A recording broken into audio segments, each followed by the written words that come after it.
Peace, peace, y'all. Welcome to another astrological, astronomical update with your girl, Sunshine Monet L. Today is Saturday, April 8th, 2023. We're starting the day off with a 95% waning gibbous moon, the moon rising at 10:30 p.m. and setting at 7:44 a.m. We are in that Scorpio zodiac energy. So now, while we're cleansing our tangible things, we're allowing these things and also paying attention to the things that have been influencing us and distracting us and allowing that to empower us, allowing that to create transformation in our space. We're in the third house with this, so this is applying to like neighbors, siblings, parents, that intermediate community space within self, and then we're finding the balancing scales with that, getting out of the people pleasing mode and coming to a more like equal ground with it. So happy cleaning, y'all. The sun rising rose today at 6:32 a.m. and will be setting at 7:30 p.m. The west side of the moon crater Grimaldi is tipped into view. That happens at 2 a.m. The moon and Zubin al Janubi are at minimal angle at 7:21 a.m. The moon is 2.2 degrees south southwest. Conjunction occurred at 8:54 a.m. The moon was 2.3 degrees south, and that was visible this morning at 5:41 a.m. with a 2.3 degrees southwest separation. Zubin El Janubi gives off the energy of like Mars and Saturn.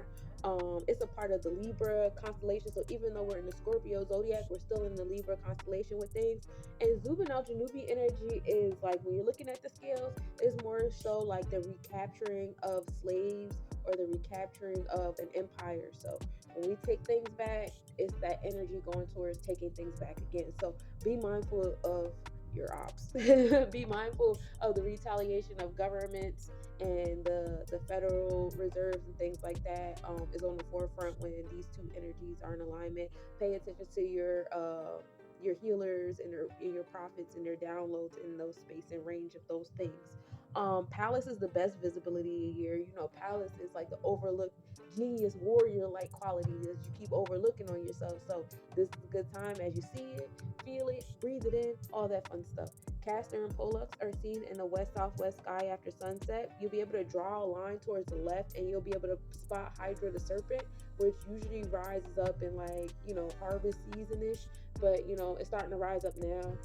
We move a lot faster than we used to. But Hydra the Serpent is like Kundalini rising type energy, and it's a good time. So Castor and Pollux, Castor gives off more of a Mercurian energy of intellect and honor and valor, while Pollux gives off more rash and brave and that savage like warrior type energy. So with the intellect and the savagery come together, and you got like a marine, but it's like a beautiful balance of the two energies. So be balanced in that space.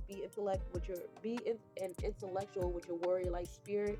For those of you guys who are really tapped into like the different things that's happening with the government, the Federal Reserve, etc., etc. Be very mindful of how you communicate these things to people, and make sure that you're being balanced between that warrior like energy and the intellect. Don't give issues without giving solutions. Etc., etc. You know where I'm going with that. Anyway, the moon is at aphelion today, which means it will be the furthest point of the sun. So it will not be super invisible. We'll be able to see it now. Mercury is at dichotomy today, which means it'll be at half phase. So just how the moon be having phases, planets be having their phases too. So that's what we got going on in the cosmos. Now I want to tell you what's been going on historically. So today is Buddha's birthday, from 563 to 483 BC. So happy birthday, Buddha. Also, 1952, President Harry S. Truman seized control of America's steel mills to prevent a shutdown by the strikers. However, this was reversed on April 29th because it was unconstitutional. Um, they received a 16 cents per hour wage increase and additional benefits. That was like their little, I'm sorry. Anyway, 1913, the 17th Amendment to the U.S. Constitution was ratified. This required direct popular election of the U.S. senators, because before it was the state legislators that will vote on the senators. Also, what happened on this day, the Longacre Square in Manhattan, New York was renamed Times Square in 1904. And then 1958, 10,000 protesters arrived in Trafalgar Square, London, as a part of the CND, which is the Campaign for Nuclear Disarmament. 1974, Hank Aaron of the Atlanta Braves hit his 715th career home run. And in 1992, the satirical, British magazine Punch published its final issue. That was actually something I was reading in middle school. Shouts to Mr. Malamed for always putting us on. And that's what you can expect on this day of Saturn. And here's also some things to do with yourself.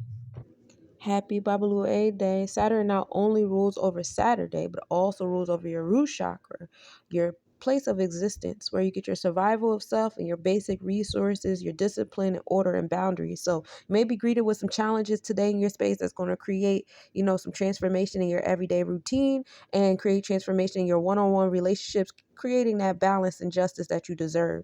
And here's some zodiac energies of other cultures. And also make sure you subscribe to Less Nobodies. We have the planetary forecast from April 3rd to 21st. And this is what they have on your altar during Aries season on a Saturday and under this waning gibbous moon. And if you would like a one-on-one astrology or numerology reading, reach out to your girl. Also, the Cosmic Coven is coming soon where we will have group discussion on this wellness program of aligning your astrological chart with your chakra centers. Make sure you nominate your healers.